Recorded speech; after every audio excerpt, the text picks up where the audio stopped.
विनय आणि विनयची आई हे दोघच त्यांचा संपूर्ण परिवार. कारण विनयचे वडील वारलेले, बहीण नाही आणि भाऊ नाही, हे दोघच आई आणि विनय हे दोघच राहायचे. परंतु आईला काही दिवसांनी आजार सुरू झाला. डॉक्टरांकडे चेकिंग केली असता त्या आईला कॅन्सर असल्याचं रिपोर्टमध्ये आलं आणि कॅन्सर 3ऱ्या स्टेजला असल्याचं समजलं विनयला. विनयला डॉक्टरांनी सांगितलं की ताबडतोब 15 दिवसाच्या आत ऑपरेशन करावं लागेल. ऑपरेशनला 10 लाख रुपये लागतील. विनयला टेन्शन आलं, चिंताग्रस्त पडला. नोकरी नाही, पैसा नाही, प्रॉपर्टी नाही, व्यवसाय नाही. मी 10 लाख रुपये आणू कुठून? मी जर ऑपरेशन नाही केलं तर माझी आई जाईल आणि मी एकटाच वाऱ्यावरती पडेल. या विचारामध्ये डोक्याला हात लावून बसला. तेवढ्यामध्ये त्याचा मित्र त्याला म्हणू लागला, मी जे काम करेन ते करतो का? तो म्हटला, तू काम काय करतो? तू बघ म्हणला, माझ्यासोबत राहा. विनयला पैशाची गरज होती. 10 लाख रुपये त्याला आवश्यक होते.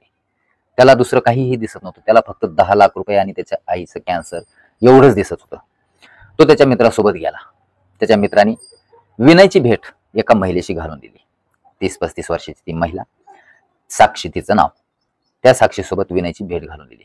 साक्षी म्हटली, मी तुला 10 लाख नाही 25 लाख रुपये देते. तुला मी सांगेल ते काम करावं लागेल. विनयला आनंद झाला की माझ्या आईचं ऑपरेशन आता होईल.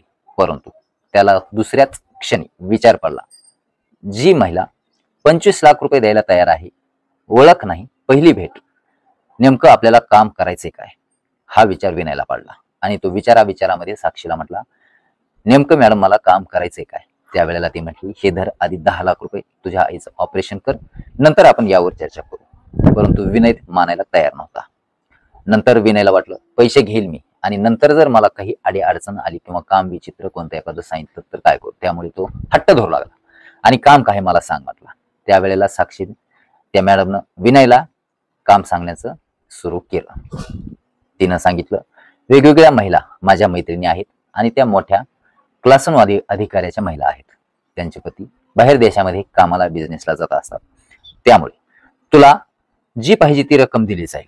परंतु तुला जे काम करायचं ते काम असं आहे, रोज मी ज्या महिलेच्या घरी जायला सांगेल त्या महिलेच्या घरी तू जायचं आणि त्या महिलेच्या घरी जाऊन त्या महिलेला खुश करायचं. त्या महिलेला जे सांगेल ते करायचं. मग तिची मानसिक असेल, शारीरिक असेल, कोणतीही असेल, ती भूक तुला भागवावी लागेल. विनय विचारात पडला आणि भिवू लागला. साक्षीने सुरुवातीला विनयला तिच्यासोबतच संभोग करायला लावला आणि विनयने ते कृत्य केलं. तिथून त्याने 10 लाख घेतले. आईचं ऑपरेशन करण्यासाठी तयारी लागला. ऑपरेशन करण्यासाठी तयारी झाली. परंतु साक्षीचा फोन वाजू लागला. त्याला ऑर्डर आली, अशी अशी एक माझी मैत्रीण आहे, त्या ठिकाणी जा आणि ती सांगेल ते कर आणि माझ्याकडे दुसरे 10 लाख रुपये घेऊन जा. विनय गेला. त्या महिलेने सांगेल ते केलं. तिथून निराश होऊन आला आणि त्याला अपमानास्पद वाटू लागला. कारण त्याच्या आईची त्याला शिकवण होती की माझी मान खाली जाईल, आपली इज्जत जाईल, आपल्या गल्लीमध्ये, गावामध्ये आपली इज्जत जाईल, असं काम करू नकोस. एवढे पैसे तू आणायलाच नेमकं करायलाच काय? परंतु विनयने तिथे थापा मारले आणि त्याला कुठेतरी मनामध्ये टोचू लागला की आपली आईनं सांगितलंय आणि खरंच मी हे चुकीचं करतोय.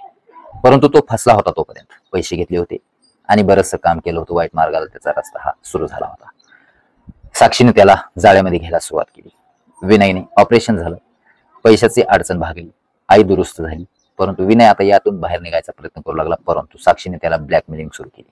त्याने जे जे बाहेर दुष्कृत्य केले, ज्या ज्या महिलांसोबत संभोग केले, त्याचे व्हिडिओ साक्षीपाशी होते. साक्षीने ते व्हिडिओ दाखवले आणि त्याला ब्लॅकमेलिंग सुरू केली.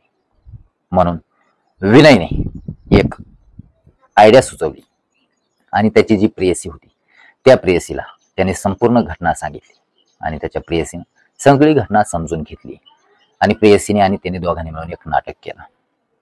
विनयने आत्महत्या केली, स्वतःला गोळ्या झाडून घेतल्या, अशी बातमी पसरली आणि तो 2-4 दिवस बेपत्ता राहिला.